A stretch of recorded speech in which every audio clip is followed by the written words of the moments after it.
মাদ্রাসার অভাব নাই, কিন্তু আমাদের মধ্যে ঐক্য নেই। আমরা হুজুর আর দুইজনে মিলে একটা মাদ্রাসা দিলে 4 দিন পরে এটা বাইঙ্গা দুইজনে আবার 2টা, যার কারণে আমাদের কপালে কঠিন মাইর আছে। অপেক্ষা করেন, আমাকে হয়তো আমি বাসি মরি, আমাকে দেখবেন না দেখবেন সেটা পরের বিষয়, কিন্তু আপনারা দেখবেন কেউ না কেউ যে আলেমদের আরও কঠিন মাইর খাবে। এবং বিএনপি যদি ক্ষমতায় আসে, আওয়ামী লীগ তো মাহফিল করছেন, আওয়ামী লীগের লোক সভাপতি বানায়া, বিএনপির লোকেরা আপনাদেরকে এমন অবস্থা করবে আপনারা তাদেরকে সভাপতি বানায়ও মাহফিল করতে পারবেন না। এমন অবস্থা এখন চলে গেছে। সেজন্য ঐক্যের কোনো বিকল্প নাই। আজকে আমরা একটা প্রতিজ্ঞা করব, কওমি সংগঠন যদি আমাকে ডাকে আমি দৌড়ে যাব, জামাতে ইসলাম যদি আমাকে ডাকে আমি দৌড়ে যাব, কারণ আমাদের পরিচয় আমরা আলেম, অন্য কোনো পরিচয় না। সব পরিচয় বাদ দেন, জমিন আল্লাহর, আল্লাহ জমিন আল্লাহর, দিন তো কায়েম হওয়া লাগবে। নামাজ যেমন ফরজ, দিনটাও তেমন কি ফরজ। আপনি কথা বলতেছেন কোরআনের, অথচ আপনারে বাধা দিচ্ছে, কথা বলতে দিচ্ছে না। আজকে আমরা যদি এই জায়গায় থাকতাম যে একজন খতিবকে লাঞ্ছিত করলে ওই মসজিদে আর খতিব দেওয়া হবে না, আপনারা বলেন তো সাহস পাইতো? কিন্তু না, আপনি দেখবেন খালি শুনছেন যে রবিউল্লাহ আনসারের ইমামতিটা লড়বড়ে, ফিসে দিয়ে গিয়া সভাপতির ফায়ে ধরে আরেকজন বৈশা থাকে, শোনেন রবিউল্লাহরে 10,000 দিয়েছেন, আম করে 5,000 দিলেই হবে। এ কথাগুলো সত্য না মিথ্যা? তো আপনাদের মর্যাদা বাড়বো কেমনে, আমাদের মর্যাদা বাড়বে কেমনে বলেন? আসসালামু আলাইকুম ওয়া রাহমাতুল্লাহি ওয়া বারাকাতুহু। আলহামদুলিল্লাহি রাব্বিল আলামিন ওয়াল আকিবাতু লিল মুত্তাকিন ওয়াসসালাতু ওয়াসসালামু আলা রাসূলিহিল কারীম ওয়া আলা আলিহি ওয়া আসহাবিহি আজমাইন। উপস্থিত আজকের এই প্রোগ্রামে সম্মানিত জাতির শ্রেষ্ঠ রাহবার বিন্দু, ওলামাই কেরাম, উপস্থিত আছেন বিভিন্ন দায়িত্বশীলগণ, সকলকে আমার অন্তরের অন্তঃস্থল থেকে আন্তরিক মোবারকবাদ জানাচ্ছি। আমি প্রথমে দুঃখ প্রকাশ করছি যে আমি সময় মতো প্রোগ্রামে আসতে পারি নাই, কারণ আপনারা অনেকেই জানেন যে আমার কুমিল্লা জামিয়া দারুল হুদা কমপ্লেক্সের কাজ চলছে। তো এই কাজের কারণেই মূলত আমার দেরিটা হয়েছে, অন্য কোনো কারণ ছিল না। সেজন্য আপনাদের কাছে আমি দুঃখ প্রকাশ করছি। দ্বিতীয় বিষয়টি হচ্ছে, দেখেন, আলেম ওলামারা হচ্ছে জাতির শ্রেষ্ঠ সন্তান। পৃথিবীতে আলেমদের চাইতে শ্রেষ্ঠ কোনো জাতি নেই, যার কারণে রাসূল বলেছেন মাউতুল আলেম মাউতুল আলম। একজন আলেমের যখন মৃত্যু হয় পুরা দুনিয়াটাই মরে যায়। আপনি কি কখনো এটা চিন্তা করছেন যে এই কথাটা লুট কত? একটা আলেম মারা গেছে মানে পৃথিবীটা মরে গেছে। কথাটা বলতে যত সহজ, ব্যাপারটা কি তত সহজ? তার মানে বোঝা গেছে আসলে পৃথিবীটা টিকে আছে আলেমদের কারণে, কারণ আলেমদের কাছে আছে ইলম, আর এই ইলম যতদিন থাকবে দুনিয়াও ততদিন আল্লাহ টিকায় রাখবেন। পৃথিবী থেকে যখন এলেম বিদায় নেবে আল্লাহ পৃথিবীকে আর রাখবেন না, এটাকে ধ্বংস করে দিবেন। কিন্তু এই মর্যাদাশীল আলেম ওলামারা, আমরা যদি এমন কোনো কাজ করি যেটা আমাদের সাথে যায় না, তাহলে আমাদের অবমর্যাদাও সেই পরিমাণের হবে। আপনি দেখেন, একজন সাধারণ পাবলিক সে একটা অপরাধ করা আর একজন আলেম অপরাধ করা, দুইটা কিন্তু আসলে এক না। ঈমান সেম ক্যাটাগরিতে আছে। ঈমান যার যতটুকুন তার পরীক্ষাটাও তত বেশি হবে। এটা তো রাসূলের হাদিস, আপনারা জানেন। আপনাদের সামনে আমি হাদিস কোরআন বলে নিজেকে অনেক বড় প্রমাণ করতে চাই না, কিন্তু আপনি দেখেন রাসূল বললেন যার ঈমান যতটুকু তার ঈমানের কারণে তার পরীক্ষাটাও তত বড় হবে। নবীদের পরীক্ষা বড় হয় কারণ নবীদের ঈমান বড়, তো উম্মতের পরীক্ষা তো এত বড় হয় না। কিন্তু যা উম্মতের মধ্যে আবার ঈমানদারের মধ্যে ভাগ আছে। আপনি দেখবেন একজন আলেমের জিন্দিগিতে পরীক্ষা যেভাবে আসে, সাধারণ একজন রিক্সাওয়ালা মোমেনের পরীক্ষা সেভাবে আসে না, কারণ এইভাবেই আল্লাহ পরীক্ষাটা করে থাকেন। কিন্তু আমরা আলেমরা অনেক সময় আমাদের নিজেদের মর্যাদা আমরা বুঝি না। আমি আপনাদেরকে আজকে কয়েকটি কথা বলবো। আপনারা আশা করি কথাগুলি মনের যোগ দিয়ে এ করে হৃদয়ে রেখে রাখবেন, এটা হলো আমার অনুরোধ। প্রথম কথা হলো, আমরা যারা ইমামতি করি আমরা যেন কখনোই কমিটির গোলামে পরিণত না হই। আপনার ঘরে ভাত নাই এটা কমিটিকে বুঝতে দিয়েন না, দিলে সে আপনাকে হালকা মনে করবে এবং আপনার হক কথাটা সে মানতে চাইবে না, এবং তার ব্রেনে থাকবে আমার মসজিদ ছাড়া ওনার উপায় নাই। এই জন্য আপনি আপনার দুর্বলতা কখনোই, কথা বলে, আপনার দুর্বলতা আপনি কখনোই বুঝতে দিবেন না কাউকে। আপনার ঘরে ভাত নাই, আপনি অভাবে আছেন, এটা কমিটিকে বুঝতে দিবেন কেন? এই বুঝতে দেওয়ার কারণে সে আপনাকে দুর্বল মনে করে, যার কারণে আপনি মসজিদটা ভালো করে ঝাড়ু দেন নাই, আপনি আজানটা সময় মতো দেন না, আপনি আপনার গলা চিপে সে ধরতেছে। নাম্বার 2, কমিটির সাথে বসে কখনো একসাথে চা খাবেন না দোকানপাটে। এটা আমরা অনেকে করি। আমি অহংকার করি না, আমি একটু ঘাটতেরা মানুষ, আপনারা জানেন। আমি কোবা মসজিদে 22 বছর ছিলাম। 22 বছরে 3 জন সভাপতি হয়েছে কোবা মসজিদে। আমাকে কেউ কোনো দিন অর্ডার দিয়ে ওনার বাসায় নিতে পারেনি, একবারও পারে নাই। এবং আমাকে কমিটি একবারও কোনো দিন, এই যে রবিউল্লাহ আনসারী সাহেব সাক্ষী আছে, হাজি মনির ভাইরা এখানে যেতেন, আমাকে কোনো দিন কমিটি একটা অর্ডার করার সাহস পায় না, কারণ আমি চান্স দেই নাই। আমার ঘরে ভাত নাই, আমার পেটে ভাত নাই, এটা আমি আল্লাহর কাছে বলবো। দুনিয়ার মানুষের কাছে আমার অভাবের কথা বলে কোনো লাভ নাই। এটা বুখারীতে একটি লম্বা হাদিস আসছে আবু হুরায়রার বর্ণনায়। হযরত আবু হুরায়রা একদিন অভাবের কথা রাসূল সাল্লাল্লাহু আলাইহি ওয়াসাল্লামকে বলছিলেন। আল্লাহ রাসূল তাকে প্র্যাকটিক্যালি বুঝাই দিছে যে তুমি যার কাছে অভাবের কথা বলো, তুমি কি জানো তোমার চেয়ে সে আরও বেশি অভাবে আছে? তোমার অভাব একমাত্র মোচন করতে পারবে উপরওয়ালা। সুতরাং তুমি তোমার অভাবের কথাটা আকাশের মালিকের কাছে বলো। সুতরাং আপনার অভাবের কথা কমিটিকে বলে লাভ নেই, আল্লাহর কাছে বলবেন। নাম্বার 3, আমরা কে কাউমি কে আলিয়া এটা যেন আমাদের মধ্যে না থাকে। আপনারা জানেন কি না জানি না, অসংখ্য আলিয়া মাদ্রাসা আপনি পাবেন যেখানকার মুহাদ্দিস, হেড মুহাদ্দিস ছিল কাউমিতে পড়া, দেওবন্দ থেকে ফারেক হওয়া, অসংখ্য। আমাদের মধ্যে যারা আলিয়াতে পড়ছে তারা কাউমিতেও পড়ছে। আমি আমার ছাত্র জীবন, মাদ্রাসার জীবন শুরু হয়েছে কাউমি দিয়ে, আমি শেষ করছি আলিয়াতে গিয়ে। তো এখন আপনি আমার কাউমি বলবেন না আলিয়া বলবেন? আর কাউমি আলিয়া বিষয়টা কি? এলেম তো একটাই, সূরাতুল ফাতিহার তরজমা আলিয়াতে যেটা পড়ায় কাউমিতে তো সেটাই পড়ায়, না আলাদা কিছু আছে? কাউমিতে এলেম আছে, অস্বীকার করার কিছুই নেই। আমরা ছোটোবেলা দেখছি আলিয়া মাদ্রাসার লেবাসে সমস্যা, এটা সবাই জানে। তাদের আমল আখলাকে কিছুটা সমস্যা ছিল, কিন্তু জান্নাত জাহান্নামের মানে সার্টিফিকেট তো আমি আপনি দিতে পারবো না, এটা তো আল্লাহ দিবে। এখানে কারো কোনো হাত আছে? কারো কোনো হাত নাই। আল্লাহ পাক কোরআনে বলছেন, ইন্নাল্লাযীনা ফাররাকু দীনাহুম ওয়া কানু শিয়া'আন লাস্তা মিনহুম ফি শাই।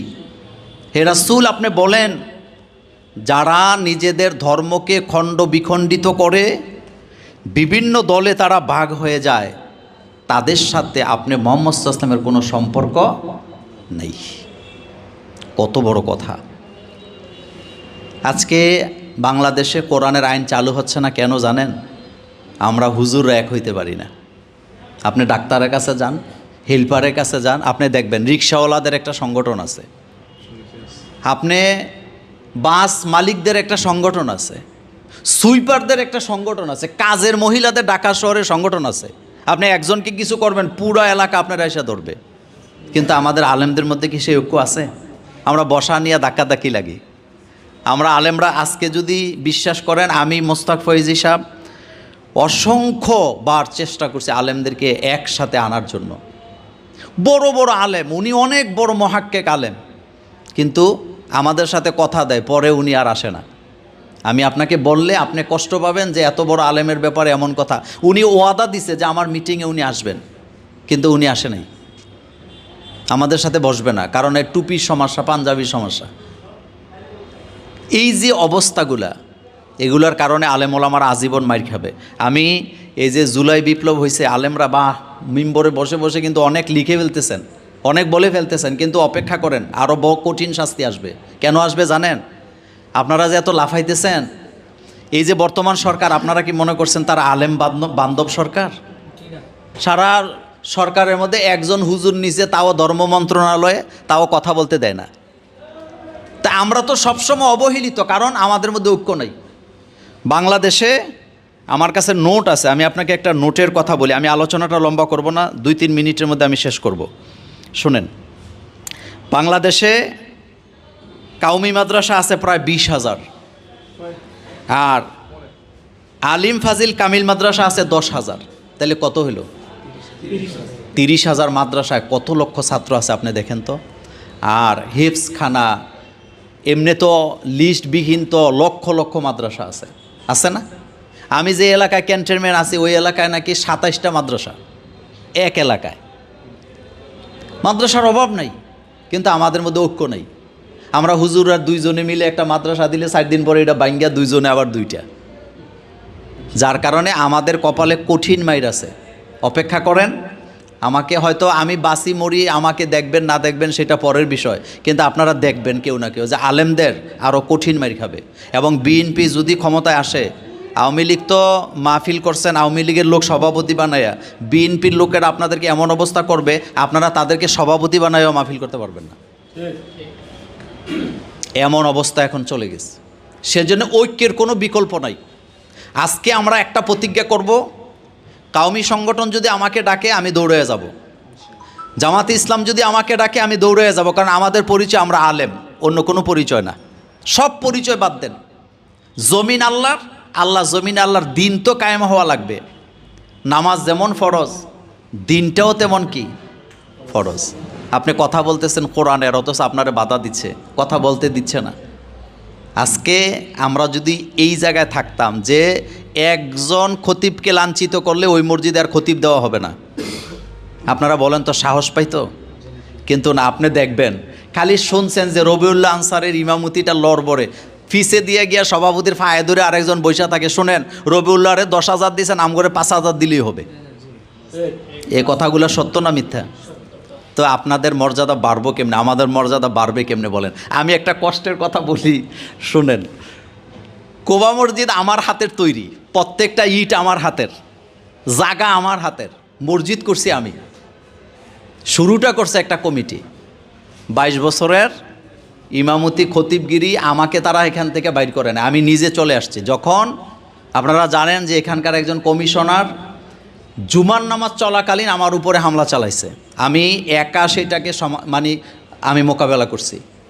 তা আমি ইচ্ছা করে এটা ছেড়ে দিছি, তাও সাথে সাথে ছাড়ি নাই, 2 মাস পরে ছাড়ছি। আরেক ইমাম সাহেব আমার এখানে আছে, ওনার কাছে বলতেছে, কয় উনি ভালো মানুষ হলে ওনারও এখান থেকে বাইর করে দিল কেন? আমারে কি বাইর করে দিছেন? আমি চলে আসছি। অথচ এখানকার কমিশনার তার দলবল নিয়ে যায় আমার উপরে হামলা চালাইছে, সবাই জানে। এবং আমি বলছি যে আমি আর এখানে ইমামতি করব না, যেহেতু 22 বছরে আমার সামনে কেউ দাঁড়ায় নাই, এখন যেহেতু দাঁড়াইছে আমি করব না। অথচ আরেক মসজিদের ইমাম কি বলল? উনি ভালো হইলে ওনার উপরে হামলা করলো কেন? তা আপনি বলেন, এরাও তো আলেম, এরাও জান্নাত খুঁজতেছে ইমামতি করে। কষ্টের কথা বললে সারাদিন বলবো না। শুধু আপনারা যারা উপস্থিত আছেন হৃদয়টা বড় করেন। রাসূল সাল্লাল্লাহু আলাইহি ওয়াসাল্লামের হৃদয় এত ছোট ছিল না, আমাদের আলেমদের হৃদয় মাঝে মধ্যে এত ছোট। লাকাদ জাআকুম রাসূলুম মিন আনফুসিকুম আজিজুন আলাইহি মা আনিত্তুম হারিসুন আলাইকুম বিল মুমিনিনা রাউফুর রহিম। সেই সূরা তাওবাতে আবার আল্লাহ আরেক জায়গায় বলছে, যারাই নামাজ কায়েম করে তারাই তোমাদের ভাই। নামাজ যারাই কায়েম করে তারা তোমাদের ভাই। তো আমরা কি ভ্রাতৃত্ব আমাদের মধ্যে আছে? আপনি মক্কা থেকে মদিনায় যারা হিজরত করলেন, মুহাজিরদের জন্য আনসারদের ঘোষণাটা কী ছিল?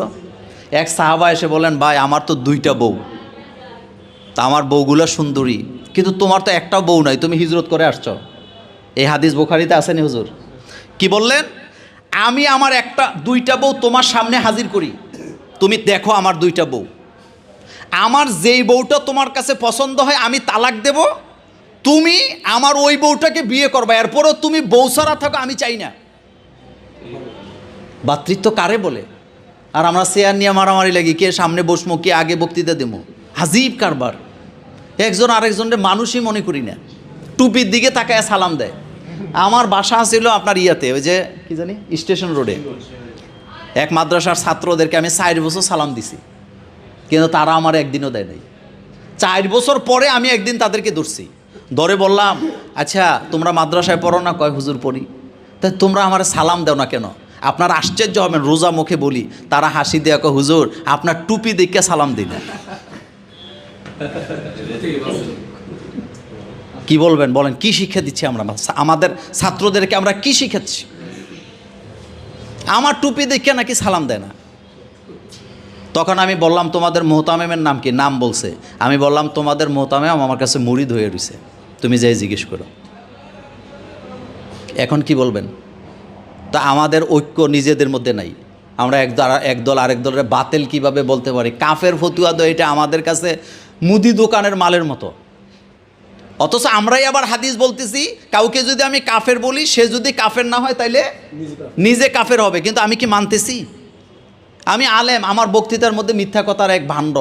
আমি যখন কথা বলতেছি, বক্তৃতা দিতেছি, আমার কথা কোরআন হাদিসে আছে কিনা সেটা নাই, আমার মুরব্বি কী বলছে আমি সেটা প্রচার করে দিচ্ছি। আবার আমি হাদিস বলতেছি, যে যেটা শুনে যাচাই ছাড়া বলে সে সবচেয়ে বড় মিথ্যাবাদী। যাক, আমি আপনাদেরকে ধমকানোর জন্য এনে আসি নাই, আমি শুধু আমার হৃদয়ের কষ্টগুলো বললাম। আসেন আমরা একসাথে মিলি। আপনারা যে কোনো প্রোগ্রামে আমাকে ডাকবেন, ইনশাল্লাহ আমাকে পাবেন। যে কোনো সহযোগিতা লাগে আমি তাও আসি। আর আমার জন্য একটু দোয়া করেন, আমি খুবই পেরেশানিতে আছি। প্রতিষ্ঠান করা এত পেরেশানি, এটা আগে জানতাম না। জীবনে ওয়াজ করছি, বহু করছি ওয়াজ, আরও করব, কিন্তু প্রতিষ্ঠান এই জন্যই করছি যে আখেরাত লাগবে। শোনেন একটা কথা বলি, আমি সবাই আলেম, ওয়াজ করে জান্নাতে যাওয়া যাবে না। কারণ যারা ওয়াজ করে 100তে 100% এখলাস নাই। আপনি একজনকেও এখলাস মনে, ওয়াজের মধ্যে এখলাস নাই। উনি মোমেন, কোনো কন্ট্যাক্ট করে না, কিন্তু টাকা কম দিলে গাড়িতে ওইটা ঠিকই ড্রাইভারের সামনে ওনাফানা করে পাক করে দিছে ঠগাইয়া। তো এখলাস আসেনি আর। শোনেন, আমি মাহফিল করলাম, আপনি আমারে 30,000 টাকা দিলেন, রবিউল্লাহ আনসারি আমারে দাওয়াত দিয়ে যদি 10,000 টাকা দেয়, আমার কি খুব খুশি খুশি লাগবে? ওয়াজ দিয়া জান্নাত পাওয়া যাবে না। এখানে ওয়াজ আপনারা যারা ময়দানে কথা বলেন না বলেন, আমারটা মানেন চাই না মানেন, ওয়াজ করেই মানুষের টাকার লেগে, এটা একটা ব্যবসায়ী, অন্য কোনো কারণ নেই। আপনি যদি বলেন না উমকে এখলাস, উমকে কন্ট্যাক্ট করে না, তো উনি ডেলি মাহফিল করে কেন? ওনারে কি আল্লাহ কইছে ডেলি মাহফিল করতো? উনি টাকার জন্যই ডেলি করে, এবং 3টাও করে। আর উনি কন্ট্যাক্ট করে কিনা আপনি বুঝবেন কিভাবে জানেন? উনি বলবে যে আমি তো কন্ট্যাক্ট করি না, অন্যদের মতো আমি না, এমনিই তো আমার 30,000 দেয়, এখন বোধহয় কন্ট্যাক্ট হয়েছে না। মান থেকে কিন্তু আমি 50 নাম্বারের মধ্যে 51 নাম্বারও পাইছি। কামি মাদ্রাসা কিন্তু 1 নাম্বার বেশি দেয়, এটা আপনারা জানেন কি না? আমি মান থেকে 50-এর মধ্যে 51 পাই না ছাত্র। তো আপনি যে এখন বললেন যে আমি তো কন্ট্যাক্ট করি না, আপনারা আমারে কত দেন? এমনিতেই তো 30-40 দেন। আচ্ছা বলেন তো হুজুর, এখন বোধহয় কন্ট্যাক্ট হয়েছে না, বাকি রয়েছে কন্ট্যাক্ট। এই হলো আমাদের চরিত্র। এই জন্য আপনাদেরকে কপালে চুমু দিই। আর আমি নিজে আলেমদেরকে ভালোবাসি, আমি কখনোই কোনো আলেমের বিরুদ্ধে আমি তুচ্ছ তাচ্ছিল্য করি না। শুধু মাজার পূজারীদের সাথে আমার কোনো আপোষ নাই। আমি এই জায়গায় শুধু আমি গালি খাইতে আমার এখন আর গালি এগুলো লাগে না, এগুলো আমি সয়ে গেছি। বাকি কারণ এরা খুব ভয়ানক। যারা শিরক করে তাদের পেছনে নামাজ হবে না। একজন ইমাম যদি বিড়ি খায়, আপনি তার পিছে নামাজ পড়তে পারবেন, কিন্তু শিরিক করে তার পিছে নামাজ পড়তে পারবেন না। আবার এই কথা প্রচার করেন না চাইন যে মোল্লা ভাই কইছে। কারণ শিরিক করলে কি ইবাদত কবুল হবে বলেন? তার পিছে নামাজ পড়া যাবে? যাবে না। কষ্ট পায় না, আসেন আমরা একসাথে থাকি, দিন কায়েমের পথে আমরা থাকি, এবং যারাই দিন কায়েম করতে চায় আমরা তাদেরকে সর্বাত্মক সহযোগিতা করি। আল্লাহ পাক আমাদের সকলকে কবুল করুক। আসসালামু আলাইকুম ওয়া রাহমাতুল্লাহি ওয়া বারাকাতুহু।